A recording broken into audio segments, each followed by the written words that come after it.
Он прочитает заповедь на арабском языке.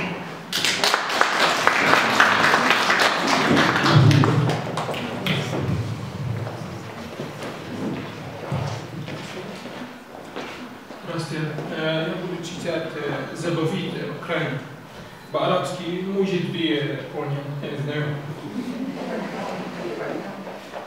عندما يدركني الموت الحدوني وسط سهب فسيح من سهوب أوكرانيا الحبيبة وليكن لحدي على هضبة تطل على هضاب كثيرة وعلى الحقول المترامية وعلى الدنيا وأسمع منها هدير ذلك الهدار الجبار وأبصر كيف يحمل إلى البحر دماء أعداء أوكرانيا عندئذ أنهض من لحدي وأهجر الحقول والهضاب وبوثبة واحدة أدرك عرش الله لأرفع إليه صلاتي.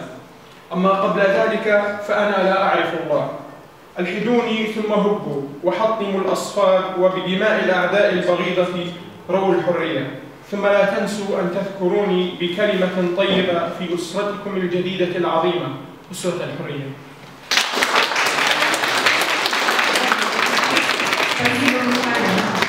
Вы знаете, есть очень интересное произведение у Шевченко с очень интересной историей. И я хочу пригласить к микрофону свою коллегу Надежду Евгеньевну Прохорову. Она прочитает вам одно из стихотворений Тараса Григорьевича Шевченко, но вот об истории немножечко я попрошу ее рассказать сама.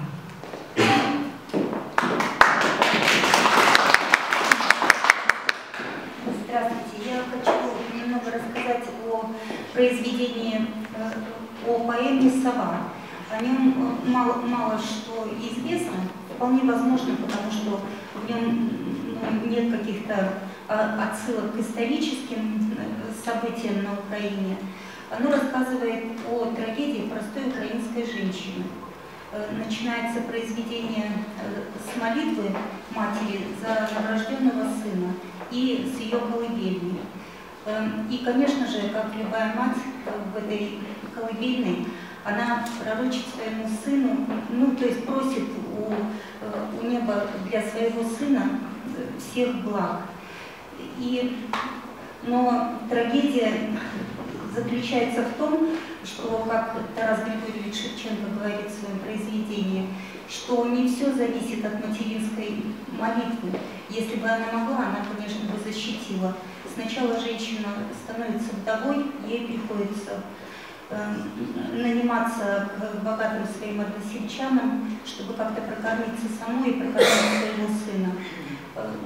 Мальчик вырастает, она отдает его в школу, то есть сумела заработать на то, чтобы он учился, и у него действительно все получается. Он становится лучшим учеником и вырастает, и все как будто бы начинает налаживаться, но сына забирают в армию. И с той поры матери ничего не известно о его судьбе.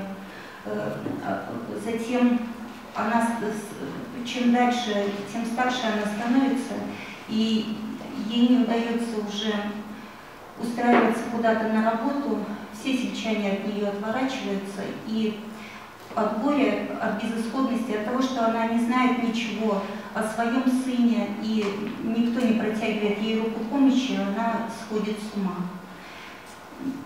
В общем-то, наверное, это произведение не только рассказывает нам трагедию одной женщины, но и обращает внимание на то, что люди вокруг нее, они все были верующими, как говорит Тарас Григорьевич, крещенными.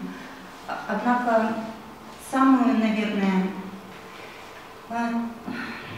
самое важное, что человека делает человеком, это милосердие. Никто из односельчан к ней не проявил. Я прочитаю вам перевод Якуба Колоса, маленький отрывочек из этого произведения. Якуба Колоса современники даже называли белорусским коцарем, поскольку его переводы, они были наиболее близки. И в том числе ему удалось сохранить сложный ритм, в котором написано это стихотворение. «Спродила мать и сына, не тяни дубровы, дала ему больше зоры и черные бровы, китайкою сподевала, святых упрошала, как святые все сыночку счастье долю славі. Маті Божия, пошли ты, дає благодаті, и всего, чего матулі не здаліє даті. До сход сонця воду брала, у барвінку купала, до полначе колихала, досвідком співала. А, Люлі, питала зязюлі, зязюля віщала, правденьку казала, буду 100 год жити, тебе годовати, у жупане ходить, буду пановати. Ой, вырастешь, сын, за полчварта года, як ясень высокий, як княжого роду, внуки и дябелы, счастливый, веселый и не одинокий.